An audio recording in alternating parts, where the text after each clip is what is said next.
शिकवणार. झाला माझा अभ्यास सुरू. काना, मात्रा, वेलांटी, अकार, उकार, बे की बे, बेदुनी चार, बेत्रिक सहा, हाच माझा ध्यास. मी हळूहळू लिहायला शिकले, वाचायला शिकले आणि काव्य सुद्धा रचू लागले. 1 जानेवारी, होय शनिवार 1 जानेवारी 1848 ला पुण्यातील भिडेवाडा इथे पहिली शाळा चालू केली. पहिली शिक्षिका ही मी आणि मुख्याध्यापिका सुद्धा मी. शेळपाटल्यासारखं जगाल तर काम तमाम होईल. शेळपाटल्यासारखं जगाल तर काम तमाम होईल. पण जर वाघासारखं जगाल तर नाम होईल. पण जर वाघासारखं जगाल तर नाम होईल. पण धर्म मात्र, पण समाज मात्र धर्म बुडाला म्हणून कोल्हेकोई चालू होती. अहो एखादा सर्वसामान्य माणूस शिकला तर कोणता धर्म बुडतो हो? अहो एखादा सर्वसामान्य माणूस शिकला तर कोणता धर्म बुडतो हो? इतका टकला देऊ शकतो का धर्म? धर्मासाठी माणूस असतो की माणसासाठी धर्म? धर्मासाठी माणूस असतो की माणसासाठी धर्म? शाळेत जाताना शेण फेकले तेही सहन केले, दगड मारले तेही सहन केले, अगदी थुकला तेही सहन केले. पण आता माझ्या सहनशक्तीचा अंत झाला होता. एक घातक येऊन बोलतो, ए टवळे कुठे निघालीस? तुला तुझी अब्रू प्यारी किती शिक्षण? त्याला ठाऊक नसावं आम्ही सुद्धा फुले परिवारांच्या पत्नी होते. अशी घेतली कणखण त्याच्या कानाखाली लावली आणि सुनावलं, आज आलास थोबाड फुटले, आज आलास थोबाड फुटले, उद्या आलास ना तुझ्या रक्ताने ही धरती रंगवेल. स्त्री कुठल्याही जातीची किंवा धर्माची असो ती नेहमीच यात बळी पडत आलेली आहे. अहो एखाद्या स्त्रीचा नवरा वारला म्हणून तिनं सती जायचं.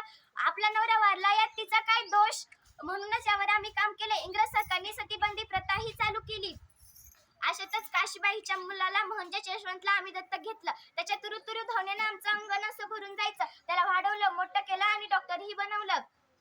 आणि तो डॉक्टर झाला. आणि अशातच पुण्यामध्ये प्लेगची साथ पसरली. प्लेग हा तो रुग्णांचा उपचार करत होता.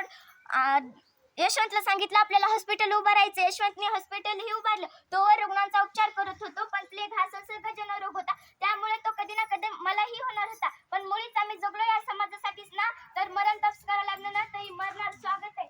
सावित्रीची सावित्री बाई झाले, सावित्रीची सावित्री बाई झाले, सावित्रीची सावित्री माही झाले, सावित्रीची सावित्री माही झाले.